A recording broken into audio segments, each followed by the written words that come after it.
Bismillah ar-Rahman ar-Rahim wa salatu wa salam ala Rasul Kareem. Assalamu alaikum and welcome to Fiqh al-Muamalat online course. And today is a continuation of the prohibitions of Sharia and Islamic finance. And we are still with the gharar, the uncertainty. And we carry on the types of gharar that we have started. And today we start from the gharar that exists in the contract period, meaning that there is a kind of lack of information, there is uncertainty with regards to the duration of the contract or the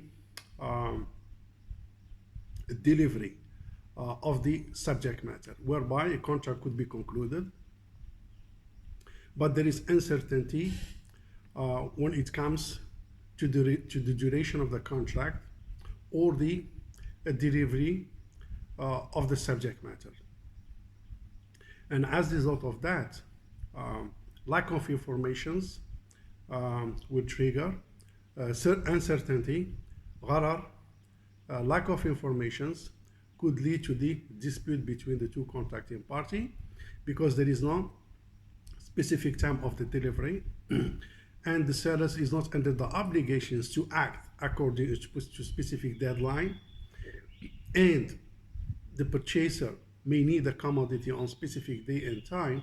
So if that kind of timing is ignored, so it creates uncertainty, and as a result of that, the purchasers may ask for the delivery, and the sellers feel himself is not under the obligation to deliver on any specific time because there is no such information in the contract. Then the dispute take place.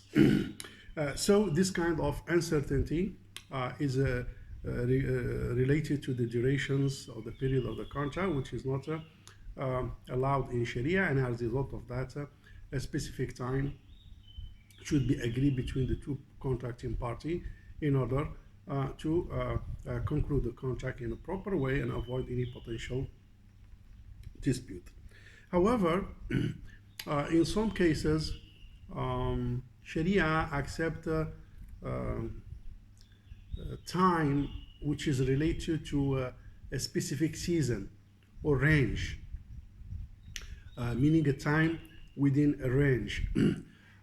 It's not necessary, for example, the delivery will be on 15 August or 19 June 2021, meaning there is specific dates, but it could be season. For example, the delivery will be in the summer, especially when it comes to the commodities.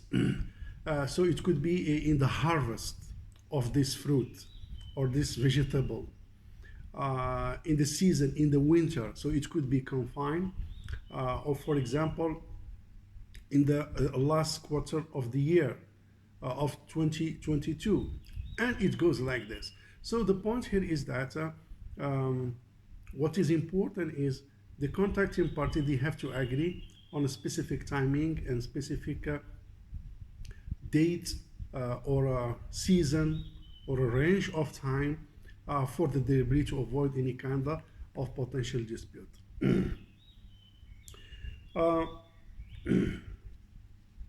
This is the first, one of the type of the gharar.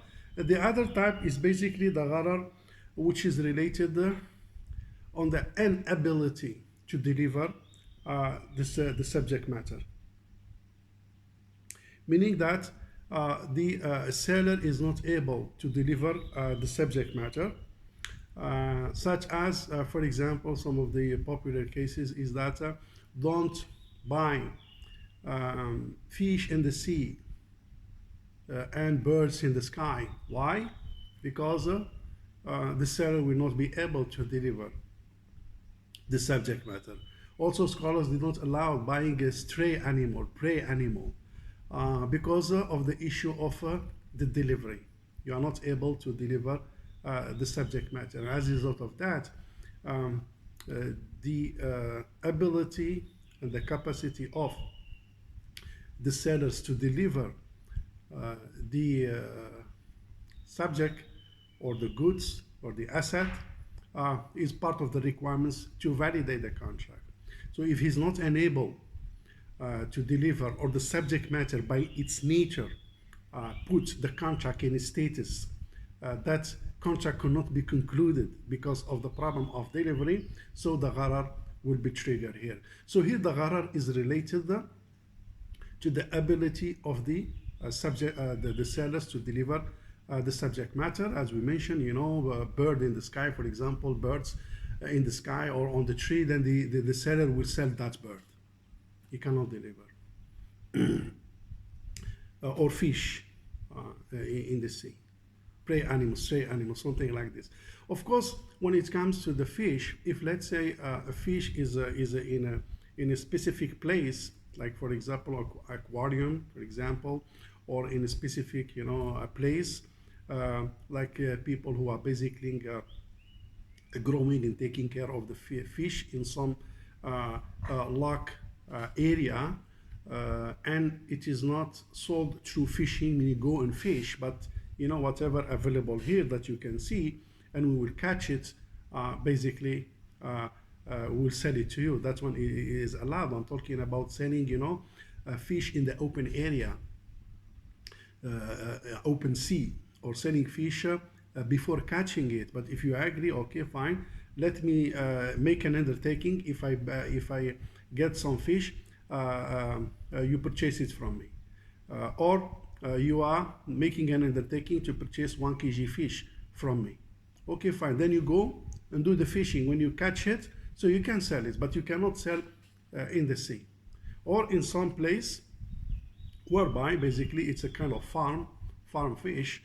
So that one is a different story, because the fish is controlled, counted, with the type, with the spec, with locations. There is a specific process to catch the fish, and so on and so forth. So that one is a different. But we are talking about a scenario whereby you can't catch the fish, you cannot catch the animal. Or for example, a farm animals or birds in a cage or big cage, or animals in a big farm located and could be traced and could be catched, and so on and so forth. All this, of course, creates a different scenario.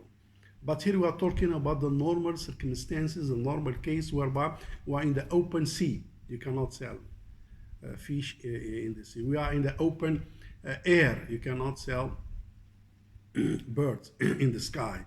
We are in the open forest, or jungle. You cannot sell prey animal, stray animal, because you are not able to deliver. That's basically the issue. But if you have a different kind of circumstances and a way which is under your control, or under your custody, or under your ownership, and it is a part of the business, such as farm and so on and so forth, that's a different story.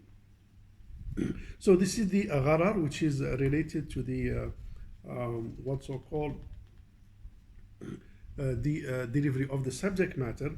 The other issue of the gharar, or the other type of gharar, is the gharar which is basically as a result of basically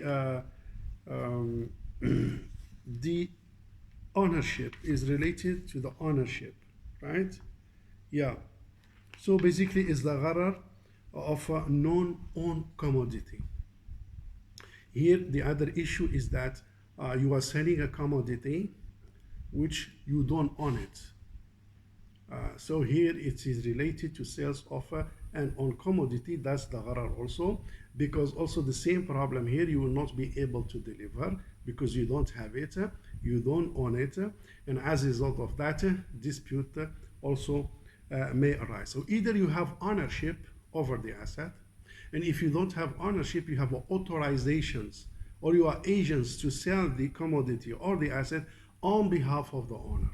Otherwise, if the asset does not exist, the asset have the status of ma'doom, non-existent. So basically, the gharar will trigger, and as a result of that, may impact the validity of the contract, and you cannot sell or conclude the contract because of the non-existence of the commodity.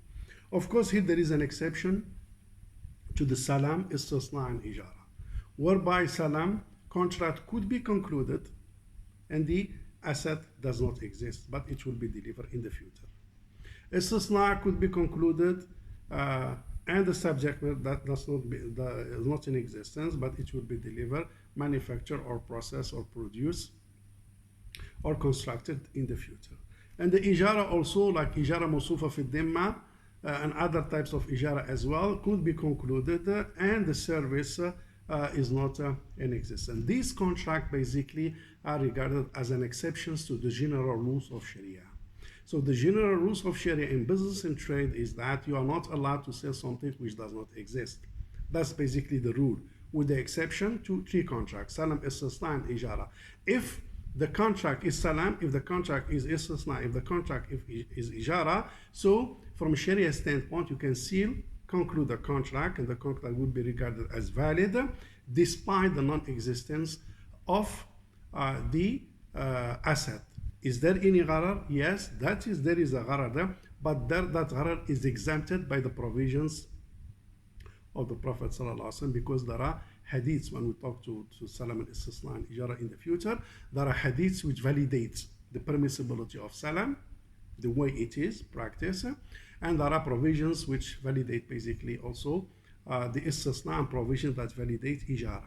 So other than that, in order to transact, in order to do a contract, so the existence of the contract or the existence of the subject matter is part of the requirements to validate the contract. As a result of that, so if you do a contract whereby the asset or the commodity does not exist, so the contract is not valid unless it is salam, istisna, or ijara. We'll stop here and we carry on our discussion inshallah in the coming session. With that, thank you very much, and assalamu alaikum wa rahmatullahi ta'ala wa barakatuh.